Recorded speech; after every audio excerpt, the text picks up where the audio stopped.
In today's episode, I'm going to show you how to write the perfect B2 first letter of complaint by correcting this B2 letter of complaint into this B2 formal letter of complaint. Let's get to it. So this is our formal letter of complaint. It has something to do with a toaster that someone ordered, and there are some things we need to change. So we'll start with the layout of a formal letter, and you might remember what the layout of a formal letter is. Now, we don't need to do the address and all those things and the date, but we do need to start with the right salutation. And since we're writing to a particular company, we're not using to whom it may concern. So that's going to be my first change that I'm going to make. So to whom I may concern, I'm going to change it into Dear Sir, Madam. And then we get, I would like to lodge a formal complaint against your company for the reasons outlined below, which is a very nice way to start your letter of complaint. That immediately sets the tone. You know that this is going to be a complaint. Someone is going to complain about something.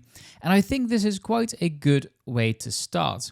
It's also a very nice way to saying what you're going to write about without using the standard I'm writing you regarding phrase. So this is very good. We're going to leave it like this. And I'm going to start a new paragraph with the first of all parts. So first of all, let me tell you, I ordered a toaster. And I'm going to take out the let me tell you and the first of all, because we don't have a second of all. I haven't seen it in the rest of the work, so I'm going to take it out. And I'm going to take out let me tell you, because that is a bit informal. So we need to take out the let me tell you. We get a nice description of what happened. This person ordered a toaster. Then we get the order number, and it was ordered from the website. I'm going to put the order number between brackets to clean it up a bit. And the rest is fine. Then I'm going to connect these two paragraphs. So the first thing that this person wants to complain about is the fact that the delivery wasn't on the date it was scheduled. Now we need to change some vocab here, because this is not really the way to say this. I'm going to leave unfortunately, which is very fine, which is nice. A very good way to start this sentence. And then this device was received on the 5th of January. Now, receive is fine, but I think we want to put the emphasis on the delivery part, because we ordered something, and when you order something, something is delivered. So I'm going to say the device was delivered on the 5th of January. I'm going to change 5th of January into 5 January to save some words. Right, now this is unclear because you want to say that it was delivered 1 week later than the 29th of December. So this is going to go away 1 week later. Now I'm going to change a few other things in this paragraph, because I would definitely want to put more emphasis on the fact that they promised me that it would have been delivered on the 29th of December instead of the 5th of January. I'm going to put the promised delivery date a bit earlier, so I'm going to say, and the delivery date was set for 29 December. And then we can say, unfortunately, the device was delivered a week late on 5 January. And then we can take out, which is 1 week later. And then we can also take out this, because we've already said this in the previous sentence. So now we need to change something in this part of the text, because this is about the plug that was not well suited for the UK. So I'm going to change it like this. Not only was the delay happened, is going to be, not only was my delivery delayed, but I also received a plug that was not suited for the UK. Then I'm going to change the rest as well. I want to include that we needed to buy an adapter, which I think is a very fair point. So I'm going to say, instead of therefore, I'm going to say, as a result, I had to buy an adapter, which is fine. And now what I want to do is I want to avoid this short sentence. I want to make a longer sentence. So I'm going to create a compound complex sentence by adding and I need to add a comma here. and as a result, I had to buy an adapter. This is great. This looks good. Now, in this next paragraph, we get something about the color. This person probably got the wrong color. So we need to say something about this wrong color, and we will probably want to exchange it with the right one. I'm also going to add this paragraph to this paragraph. So I'm going to make it one large paragraph with all the complaints, everything that happened, and because then it's nicely structured. I like the in addition to this because that's a nice, rather semi-formal way to connect things. We need to add something about the fact that this person ordered a black toaster. So I'm going to say, in addition to this, I had ordered, which is past perfect because it's way more in the past, a black toaster, but I received a red toaster. As if that was not enough, the gadget didn't have the stop button. What made the toasts burn?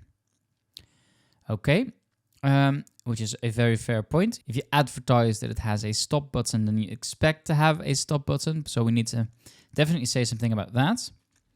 Now, as if that was not enough is very informal. I think we should not do that in this type of writing. So let's take this out. We can say something else, like finally, the toaster didn't have the advertised stop button.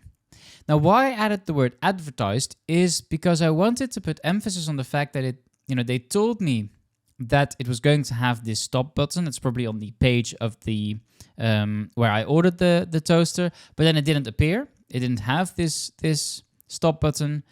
And I think adding the word advertised really puts emphasis on this fact. Then we get this very simple sentence, what made the toast burn? And we don't want to put a simple sentence that is a dependent clause here. So we need to change that as well. I took it out and I'm going to say, so all my toasts were burnt. Right. Apparently we need to add a comma here as well. So now for the final paragraph, I'm going to change sincerely into in conclusion. And we get a very nice construction that follows. Neither your online service nor the toaster, and word already indicates that this is incorrect, and we're going to say was. Now you might say, hold up, we have service and toaster, which means that you have two things. Why do we have was? Well, when we have neither and nor, the noun closest to the verb decides what kind of verb it's going to be. So we need subject-verb agreement with that closest noun to the verb and not with both of them. So in this case, toaster is singular, and that's why we get was. So neither your online service nor the toaster was not up to the expected standard, which I think is a very nice expression, a very nice phrase. Taking everything into consideration, I hope I can expect a full refund. I'm going to add just a bit more information here. I'm going to say, because I want to sound more firm, because I definitely want a refund, and I don't hope to expect a refund, but I want a refund. So I'm going to say, I would like to return the toaster and receive a full refund. So instead of saying, I hope to expect, I'm going to say, I want to return, but then politely, so I would like to return the toaster and receive a full refund. And then I'm going to add this final paragraph here, which is now separate to this one as well. I would strongly recommend that your organization makes sure everything is right before something is sent. Here we have a subject-verb agreement. I think that your organization is a bit informal, so I'm going to say, I would strongly recommend that orders are checked before they are shipped to avoid these types of mix-ups. I look forward to receiving a prompt reply to this email. which is fine, which we're going to leave. And then we get yours faithfully, Jane. So we now have quite a good letter of complaint. We have a nice structure. The paragraphs are well structured. We have linking words. I just see one minor slip here, which is the didn't, which we need to change into did not to make it very formal. We have yours faithfully, and Jane could be called something like Jane Moss, for example. I am going to include the order number here as well, and copy it from here to here. And now we have an excellent B2 first formal letter of complaint. And that's basically it. Those are the changes I would make to this formal letter to make it a perfect formal letter for the B2 first exam. As you can see, we've changed a few things regarding the structure, and we've changed a few things regarding the order of words and the type of words this person has used to write this formal letter. If you found this video useful, please consider giving it a thumbs up. Let me know in the comments, do you like these types of videos? I now have 3 videos in which I edit writing, and if you found this useful and you want me to correct your writing, let me know in the comments as well, and then maybe I can correct your writing next. For now, thank you for watching, don't forget to like and subscribe, and I hope to see you in one of my next videos.